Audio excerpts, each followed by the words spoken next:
दिल्ली में छात्रों के प्रदर्शन के दौरान कथित लाठीचार्ज पर आज नूंह में कांग्रेसियों का प्रदर्शन। बता दें, जो आवाज़ हक की हो उसे खामोश नहीं किया जाता। सवालों से भागकर कभी इतिहास नहीं लिखा जाता। जमहूरियत की पहचान है कि हर शख्स को बोलने का हक। इसी उसूल पर हर दौर का इम्तहान लिया जाता।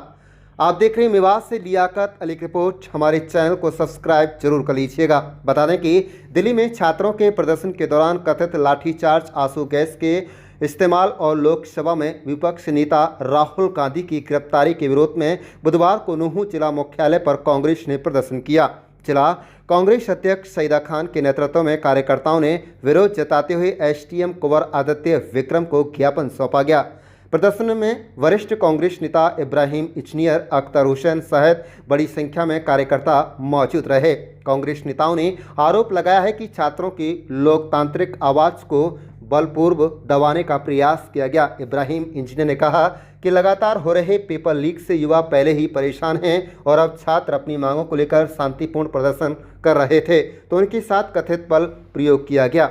उन्होंने आरोप लगाया है कि छात्रों के समर्थन में पहुंचे राहुल गांधी के साथ भी दुर्व्यवहार किया गया। जिला अध्यक्ष सईदा खान ने कहा कि लाखों युवाओं का भविष्य पेपर लीक जैसी घटनाओं से प्रभावित हो रहा है। उन्होंने शिक्षा व्यवस्था में पारदर्शिता और दोषियों के खिलाफ सख्त कार्रवाई की मांग की है। कांग्रेस नेताओं ने एसडीएम को सौंपे ज्ञापन में पेपर लीक मामलों की निष्पक्ष जांच, छात्रों के हितों की सुरक्षा तथा कथित पुलिस कर्मचारियों पर कार्रवाई की मांग। उन्होंने कहा कि यदि युवाओं की समस्याओं का समाधान नहीं हुआ तो पार्टी आगे भी आंदोलन जारी रखेगी। आप देख रहे हैं लियाकत अली की रिपोर्ट। ये आपके सभी चैनलों के माध्यम से हम एक कांग्रेस पार्टी भाई सईदा खान जी हमारे जो जिला अध्यक्ष हैं, इनके नेतृत्व में हम यहाँ पे जो है मेमोरेंडम देने के लिए आए हैं। छात्र और युवा इस देश का भविष्य है और जिस तरह से जब से भारतीय जनता पार्टी की सरकार इस देश में आई है, अनेक सैकड़ों बार पेपर लीक हुए हैं। नीट का ये पहली बार पेपर नहीं लीक हुआ, बहुत बार पेपर लीक हुआ। बच्चों का जब धैर्य टूट गया तो उन्होंने आवाज़ उठाने की जो है सोची और उस आवाज़ को एक लोकतांत्रिक तरीके से आवाज़ उठाने के लिए उन्होंने जो रास्ता चुना, उसी के तहत 20 तारीख को जब वो संसद की तरफ अपनी बात को उठाने के लिए जा रहे थे तो इस सरकार ने देश के गृह मंत्री के आदेश पर बहुत बुरी तरीके से हमारी बहन बेटियों की और हमारे युवाओं को जिस तरीके से मारा और पीटा है, ये घोर निंदनीय है। हम इसकी निंदा करते हैं।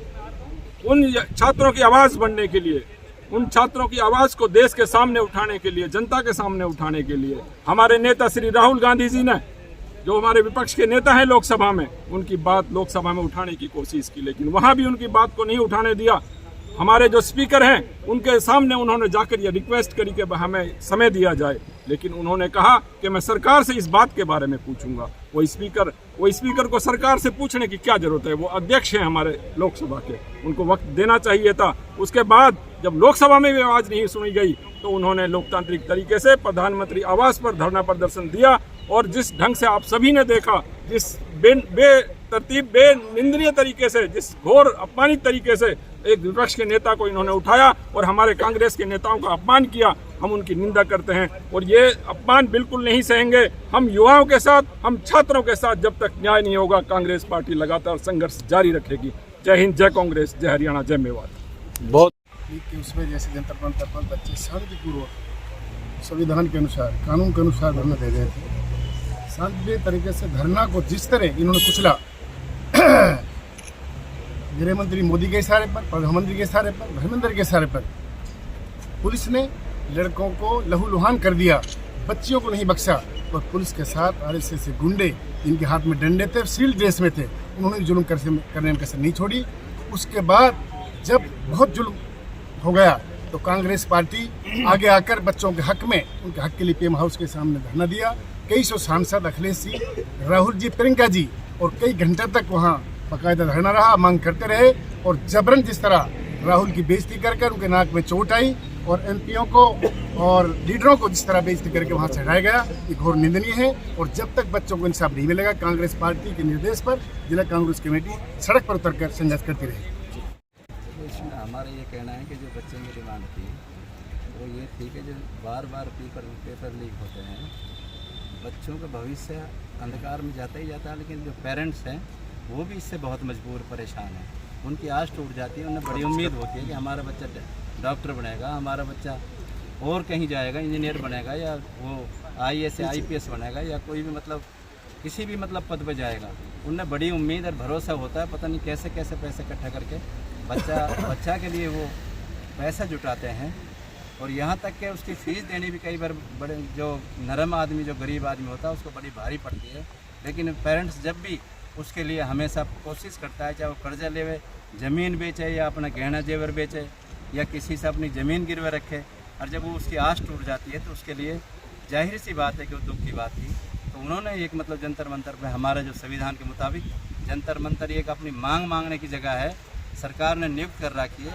वहाँ जाके जबरन जब उसको सुमन वांचुक को ज़बरदस्ती उठा के ले जाती है इलाज के बहाने से, फिर वहाँ एक अफरा तफरी मचती है, खुद मतलब पुलिस वो करवाती है।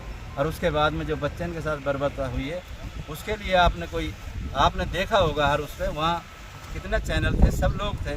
आजकल तो सोशल मीडिया इतना है एक्टिव है, जो हर चीज़ का पता लग जाता है। उसके बाद में कर पार्लियामेंट में श्री राहुल गांधी, जो हमारे विपक्ष के नेता हैं और हमारे सबके दुख सुख के साथी हैं, उन्होंने जब आवाज़ उठाई तो वहाँ भी उसकी आवाज़ दबाने की कोशिश की गई। फिर वो प्रधानमंत्री निवास के सामने अपनी धरना प्रदर्शन पर बैठ गए। जब आपने देखा होगा कि उसके ब्लड तक निकल रहा था और उसको जबरन उठा के ले गए। अखिलेश यादव जी भी उसके साथ थे, प्रियंका गांधी भी थे, और हमारी जो और पार्लियामेंट में जो मेंबर थे सारे के सारे, सबको उठा ले गए, अलग अलग जगहों पे स्थानों पर रखा। जब हमें जब मैसेज आया तो हम जाके उसमें मंदिर जो मार्ग है उसमें हम गए थे। वहाँ प्रियंका गांधी, श्री दीपेंद्र ये वो हुड्डा थे और दूसरे और साथी थे। सोनिया गांधी जी भी वहाँ आ गई थी, और उसके बाद में शशि थरूर भी आया। और इन्होंने जो वो किया, अरेस्ट करके बाद में जब छोड़ा है, ये बहुत निंदनीय है। हम उसके लिए ज्ञापन देने आए थे कि माँ महिम कम से कम वो लेडीज़ है, बच्चियों के साथ जो जुल्म ज्यादती हुई है उसको देखते हुए उनको न्याय मिलनी चाहिए, और इस सरकार को तुरंत बर्खास्त करना चाहिए माँ महिम ने।